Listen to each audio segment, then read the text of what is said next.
En 2014, Lindsay et moi, on se rencontrait. Elle travaillait alors comme barmaid au Bar Le Rouge et j'étais son client. En 2015, pour la Saint-Valentin, nous effectuons un voyage aux Bahamas à Georgetown. Et durant ce voyage, nous sommes tombés en amour avec un mode de vie qui nous était complètement inconnu jusqu'à ce jour. Vivre sur un voilier.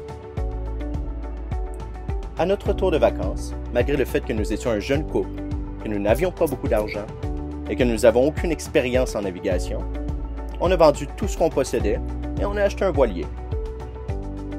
2 mois après notre retour de vacances, on quittait nos emplois et on partait vers un monde qui nous était totalement inconnu. Et soyons honnêtes, ça n'a pas uniquement été une partie de plaisir. Le bateau a brisé pratiquement à toutes les semaines. Ça a grugé notre énergie, toutes nos économies, et c'était principalement dû à notre manque d'expérience. Mais on a persévéré. On a passé au travers et on a continué vers l'avant. Durant approximativement 9 mois, nous avons navigué sur la côte est américaine, passant du lac Champlain jusqu'en Floride pour finalement arriver à Miami. Nous avons attendu une fenêtre météo durant plusieurs semaines afin de traverser le Gulf Stream pour se rendre aux Bahamas. Finalement, nous avons traversé. Et laissez-moi vous dire que le sentiment était complètement indescriptible. Le décor ressemblait à une carte postale. L'eau était d'une clarté incroyable, sans compter les plages paradisiaques.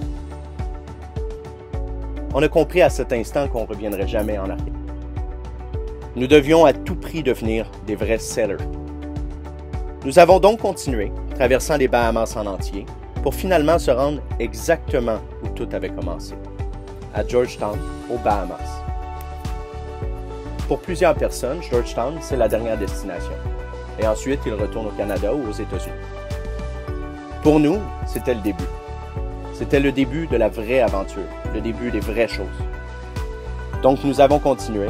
On s'est rendu à Turks and Caicos, où nous avons vécu une première vraie traversée en mer, sans compter notre première navigation, accompagnée de plusieurs dauphins. Et ensuite, nous avons continué vers la République dominicaine, afin de s'abriter pour la saison des ouragans, Luperon étant réputé pour être un endroit sécuritaire.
Salut tout le monde, c'est Sailboat for Manger.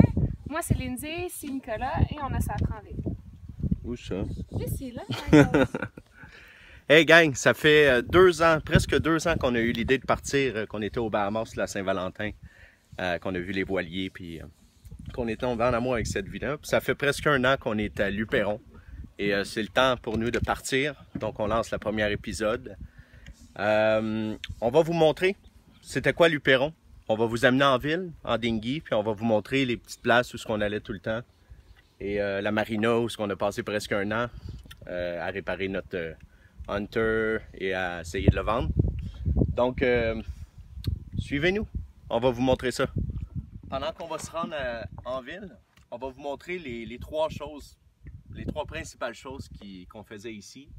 Le premier qu'on va vous montrer, c'est la petite plage qu'on avait découverte, qui est vraiment sur le bord, dans l'entrée pour en fait la sortie de l'océan ou l'entrée du harbor. Et c'est une petite plage paradisiaque où on allait toujours se baigner, se relaxer. S'entraîner? Ouais, aussi. Ben oui.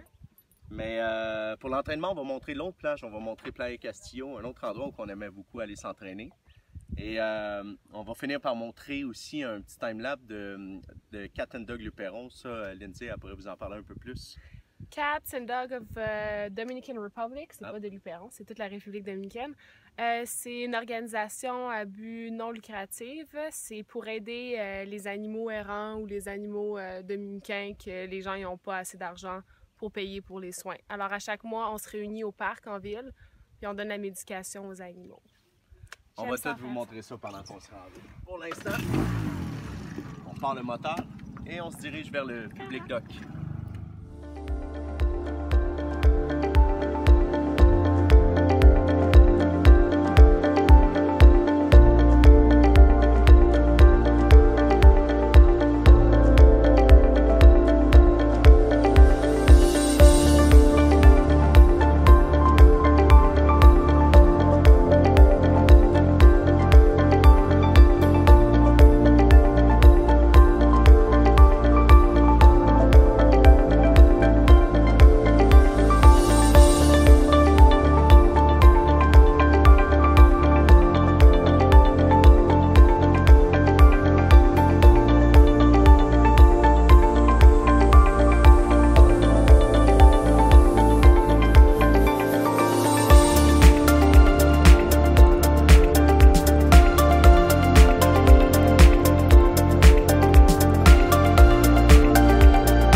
Bonjour, on arrive au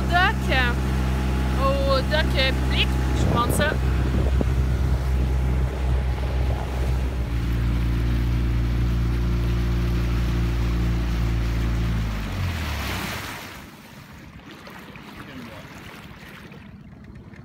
Alors, on paie 20 $ par mois de Harbor Fee pour être à Luperon et c'est fait pour offrir quelques services justement à la communauté de Cedar. Un des services, c'est d'avoir un dock public pour aller en ville. Donc, on voit qu'il investit parfaitement notre 20 $. Parfaitement. Très. Ben, il fait la job.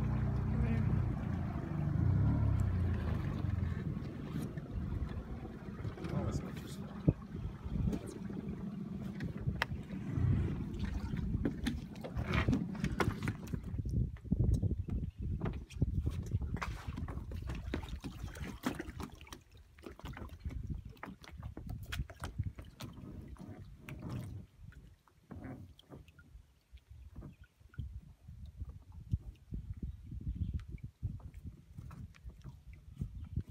Premier coup, toi. OK. Donc, à chaque fois qu'on vient en ville, pratiquement, on prend ce chemin-là en venant ici. Ça nous donne un accès direct avec la rue. C'est une zone un peu protégée aussi, parce qu'il y a des bateaux commerciaux et des bateaux militaires aussi. Donc, il y a une gate très sécuritaire, vous allez voir. Mais, ouais, c'est la route qui mène jusqu'à la ville.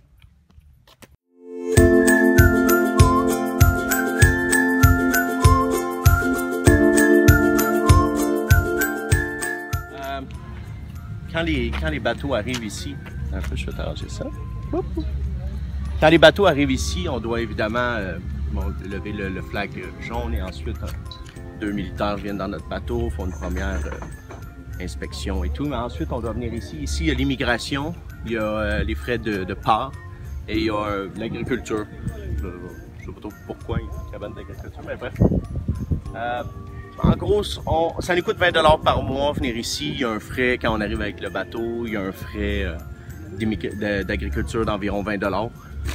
Un peu de corruption aussi, je pense qu'ils nous chargent un peu trop d'argent. Mais c'est pas grave, c'est quand même raisonnable.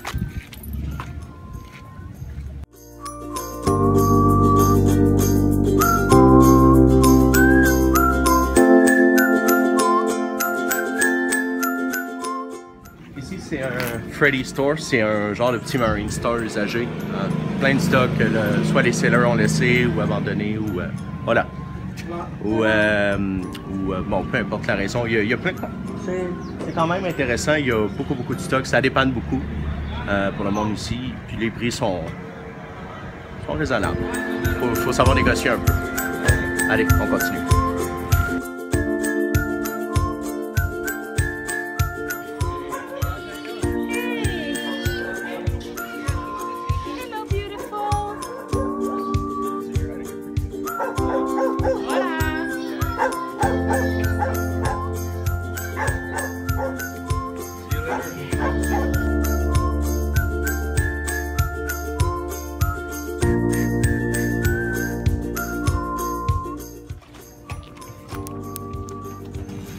On va arrêter chez Flaco. Flaco, c'est le couturier du village. Il répare aussi nos voiles. Justement, on a une voile. On va aller voir si elle est prête.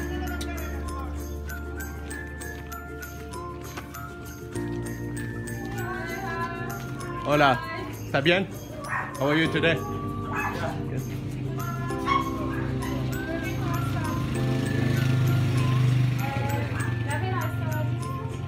Sí, ok, bueno.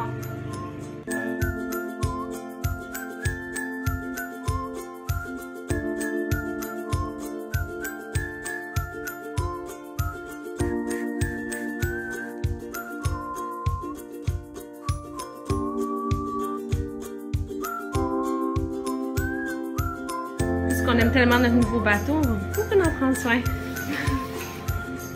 Entonces, ¿cuánto cuesta? 1.400 pesos. 1.400, ok, bueno. Ok, so vamos a regresar. Sí, en una hora más o menos. 30 minutos, sí. Combien c'était 1400? 1400. Debe durar una hora. Gracias. Je vais payer tout de suite. On s'entend, c'était 1400 pesos, ça.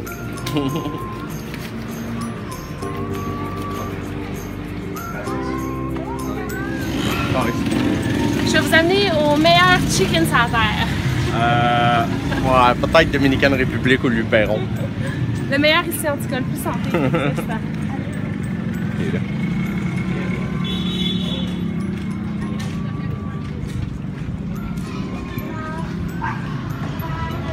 Hola, hola. ¿Está bien? Oh. This is very good. Ouais, on aime pas mal ce poulet-là. Disons que c'est un des plus santé ici, présentement. Les autres sont tous frits. Ou ils écrivent poulet barbecue dans le menu, mais tu reçois un poulet frit avec la sauce barbecue dessus. Assis. Tes fesses, tu restes. Je sais que t'es dans le ou non, si. No salsa, por favor. C'est une salsa. Hein? C'est une salsa. Avec 200 sauces.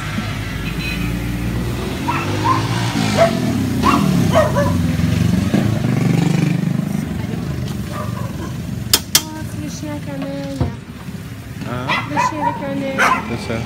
Ouais.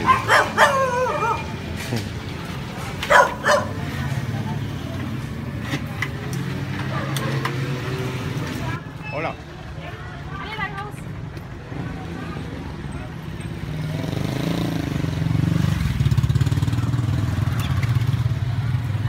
Vamos a las frutas. Las frutas, el pequeño, la pequeña tienda.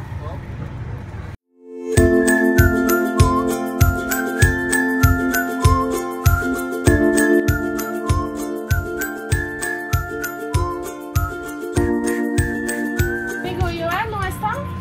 No he salido comprando coco. Oh, t'as lâché une autre coco. Hey. Achète des fruits. Una piña. Veux-tu que je fasse une soupe? Peut-être un peu de tomate? Ouais, ok, on en a par exemple. On en a? Ouais. Ben, seule chose, qu'est-ce que tu veux?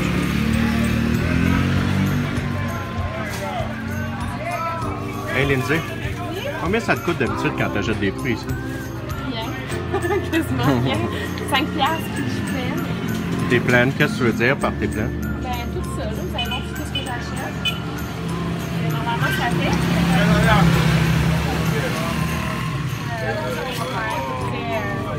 Bon, on peut avoir Là pour une une semaine de fruits pour 5$.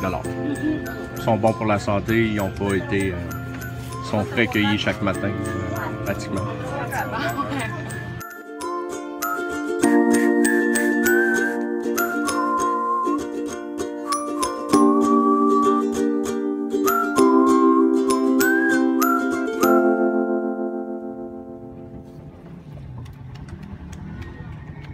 Je vais voir s'ils vont faire de la corruption parce que je filme. Voilà!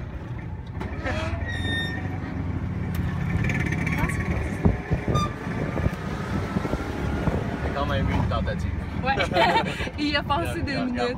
Il dit, ah, les caméras, là, je vais me retenir pour faire de la corruption.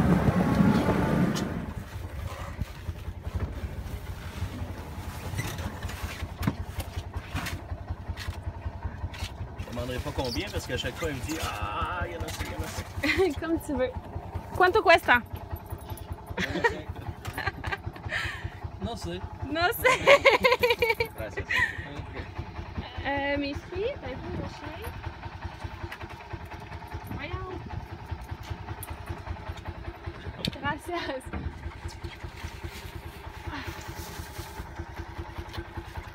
Gracias, buen día.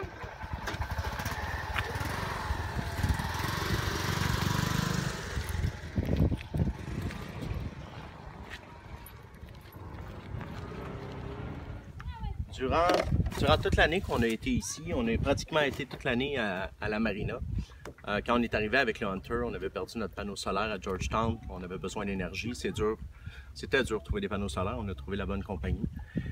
Bon, notre bateau, on voulait le mettre à vendre pour acheter notre nouveau, pour continuer notre route. Donc on est resté à la marina. Puis moi, je suis retourné au Canada un certain temps pour suivre des formations. Alors Lindsay est restée à la marina. On va aller vous la montrer.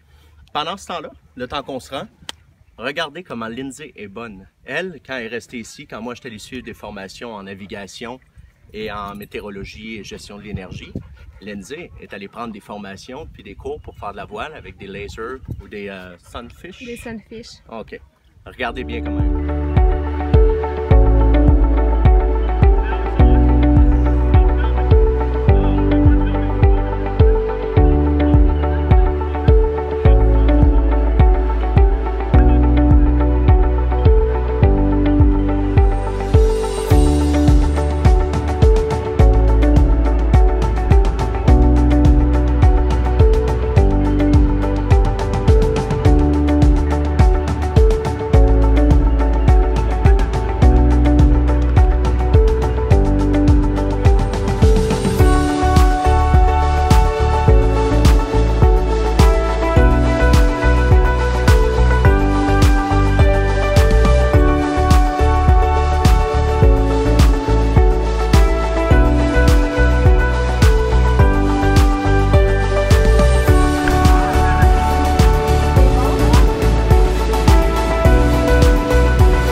Alors, c'est la marina.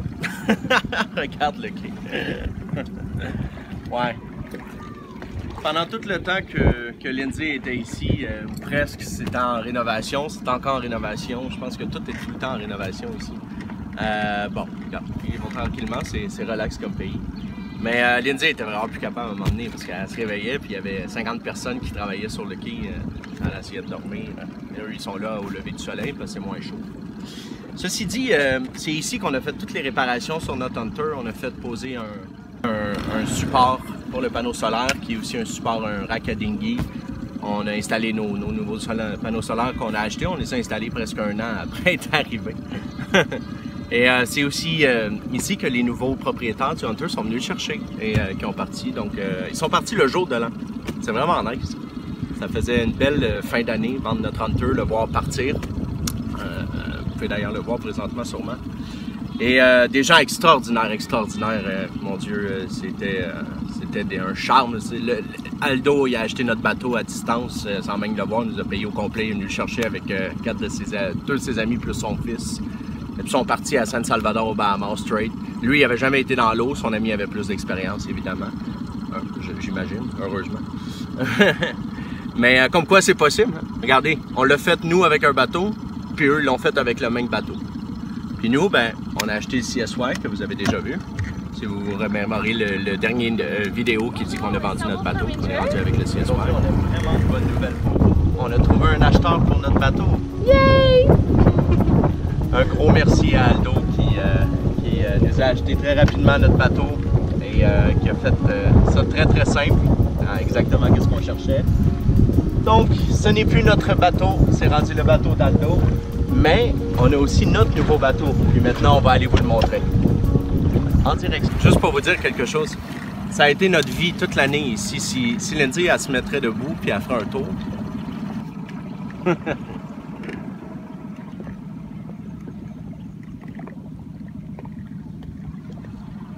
Donc c'est ça notre vie. La marina où on va presque tout le temps manger, ou bref, un des bons restaurants ici. Il y en a un autre en haut d'une montagne là-bas. Sinon, on a des amis là souvent, là, soit on vient sans cassetter. Si on va aller dans le peuple. El Pueblo. El Pueblo. On va au village, à l'épicerie et tout, c'est pas plus long que ce que vous avez vu. C'était notre année à Luperon. Il n'y a rien d'autre à dire que ça. Le résultat, on est revenu au Canada, on a fait des formations. Juste revenu au Canada. Lindsay est restée. Lindsay, elle a voyagé presque partout dans le pays avec des amis qu'elle s'est fait ici. Mais il est temps qu'on parte, puis maintenant on part. On va aller au bateau. Dans le prochain épisode, on prépare le bateau, on trouve le fanal météo et on part vers Porto Rico.